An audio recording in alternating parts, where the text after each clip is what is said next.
امام بخاری رحمت الله علیه میگه که باب الدعاء للمشرکین، باب درباره دعای نیک در حق مشرک ها. دعای در حق مشرکان، در حق مشرک و دعای در حق کافر دعای نیک گفتن.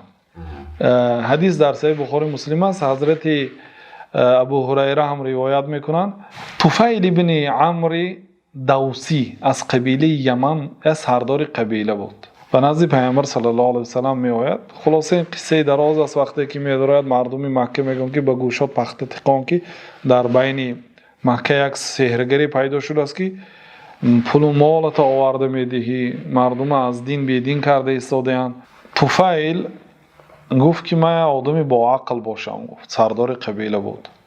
یا آدمی با عقل هستم، من میتوانم سخن حق را از باطل جدا کنم. برای چی من به گوشم پخته میمونم؟ گفتم پخته ها را گرفت، گوش انداخت و اسلام قبول کرد. و پیامبر صلی الله علیه و سلم گفت که من انشاءالله سردار قبیله هستم، میروم قومم رو به اسلام دعوت میکنم.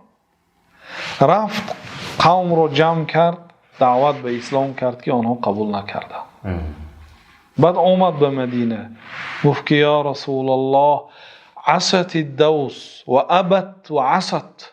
دوس گناهگاری کرد و سرکشی کرد، ایمان نآورد.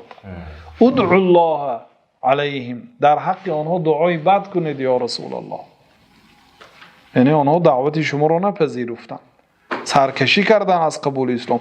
دعای بد کنید یا رسول الله. پیامبر اسلام دستاشون رو برداشتن.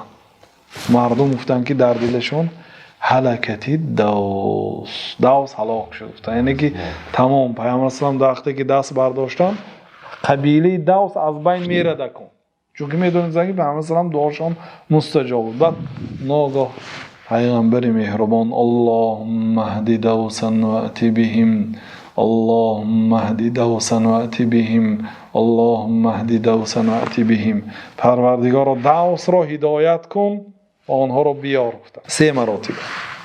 و تا بگاه بعضی مورخان میگن که 100 نفر بایترین و با آبروترین قبیله های دوس آمده به مدینه منوره با پیامبر صلی الله علیه و سلم اسلام خود را اظهار کردند.